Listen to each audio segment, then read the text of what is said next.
everyone, my name is Dr. Pamela Smith. I'm a naturopathic physician at Divine Elements. We're sorry for the technical difficulties today, but the whole presentation is here for your enjoyment. Please leave any questions that you have on the bottom, and I will be picking a mesotherapy winner on Thursday. Thank you. So for the outline today, we're going to go over what the skin is, what influences aging, certain common skin conditions, and how to treat and prevent. So what is our skin? It's a dynamic surface. It's really fast growing, so every 4 weeks we get cellular turnover, and it measures around between 16 and 22 square feet. So this equates to about 10% of our total body weight, which is pretty incredible. As I mentioned, there's a lot of important functions to it. So it does act as a barrier to our environment, protects us from injury, wear and tear, infection, UV radiation, and it also does help sense our environment. So if we're getting close to something that's too hot, or if something's painful, it's going to let us know right away. It also helps us regulate our temperature. Now, it's also involved in regulating hormones. So we know that vitamin D, for example, is partially synthesized through the skin when we're out in the sun in the perfect conditions. But it also produces testosterone and other sex hormones. So it can help to some degree with our hormone system. And it is regarded as our third kidney. So it's really, really important in detoxification and excretion of certain toxins. So as you can see, there are multiple layers within the skin, and they're held together with junctions, much like what our gut is held together with. So when we're seeing inflammation in the skin, we know that those junctions are becoming a little bit more leaky, kind of like a leaky gut, but within the skin itself. So what are some signs of aging? So hyperpigmentation, or like the dark spots or age spots that can show up on the face or in the hands or in different areas of the body. Changes in tone, so it can be a little bit more sagging. Thinning skin is another one. Just a dull complexion generally, enlarged pores, and premature lines and wrinkles. So there's different types of wrinkles. There's dynamic ones, that's when you're moving your muscles and the wrinkles kind of form. And then when your face is not moving, those are called static wrinkles. Those are the ones that are more like scar tissue and a little harder to treat, still treatable, but you want to get the dynamic ones early so that we can prevent that static wrinkle from forming. So why does our skin age? So there's a few theories. We know that as we age, collagen production starts to decrease and degrade faster than it's regenerating. This leads to the reduction in amount of collagen that is there. So what is collagen? You can think of it like the cement that kind of holds everything together. So when it's starting to decline, we're going to see more sagging and just that lack of structure, so leading to droopy, that sort of thing. The other consideration is that in youthful skin, it's more type 3 collagen, and that's really pliable, it moves, it's flexible, versus in aging skin, it's more type 1, so that's more rigid and not as flexible. The other theory, or I guess just aging generally and a decline in cellular health generally, is with damage to our DNA and certain proteins. So as I mentioned, the skin regenerates quite a bit, and every time it regenerates, you can think of a DNA strand.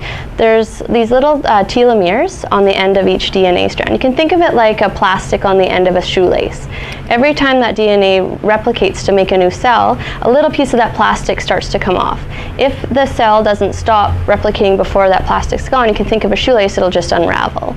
So what the cell does is it kind of puts it into hibernation, or puts it to sleep, so that doesn't happen. But the cell is still producing metabolic waste, increasing our free radical exposure, and also using up nutrients that it's not using to make the skin, I guess, more youthful and functional.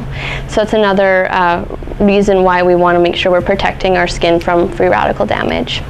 Another theory, or another component of skin aging, is hormones. So when we as we start to age and hormones start to go down, we know that skin starts to deteriorate a little faster as well. We know that estrogen is quite protective for our skin, and it actually helps with collagen formation. So in menopause, as I've stated here, within the first 5 years, we see 30% of collagen loss, which is about 1.3% skin thinning each year. So it's quite a bit. We actually have a product here that helps prevent that in menopause. It helps to give the skin a little bit more estrogen to help pump it up and keep that collagen production and those type 3 collagen fibers more percentage. I'm going to go over some lifestyle factors that influence aging and different skin conditions here. So diet. We all know that you are what you eat, and our digestive health is so strongly connected to our skin health. If you have certain sensitivities that you don't know about or you're choosing to eat, then that can actually accelerate aging and increase inflammation and accelerate certain skin conditions as well. So it's really important to identify what foods could be triggers for you, because no matter how many supplements you take or how much water or how much product you put on your face, if you're eating something that's inflammatory, you're still going to see those changes going on and that inflammation going on. And diet can make a huge difference in as little as 3 weeks if you find the right foods that are causing inflammation for you. So what are the more common pro-inflammatory foods? So I'm just going to go over a few of them. Wheat, dairy, sugar, and alcohol. They pertain the most to the skin. So wheat and gluten, they can show up as increasing pigmentation, dark spots, puffiness and rashes. It can aggravate eczema and different other inflammatory skin conditions. Now, it doesn't just have to be like a celiac disease that's causing this inflammation. In fact, it's more common to have a non-gluten or non-celiac gluten sensitivity, where in celiac disease it's destroying the small intestine. That doesn't have to happen for it to be influencing somebody, and it can just be an intolerance as well. So that's not as destructive in terms of the small intestine, but it still is causing inflammation for some of these conditions. Dairy is a really big one that I tend to pick on, especially when someone has acne or breakouts, if they're more prone. You can see a huge correlation there. They also can be in people who have sensitive dark circles under the eyes, maybe a bit more of a puffy face. And it's not just the lactose or the casein that it can be causing the problem. Those are the common protein and sugar components, but there's a lot of things that get put into our dairy at the level of the cow, I guess, that can influence somebody as well. And as an aside, I've seen PMS symptoms completely go away when just switching to organic dairy. So we know that there are other components to the dairy that are influencing inflammation in the body.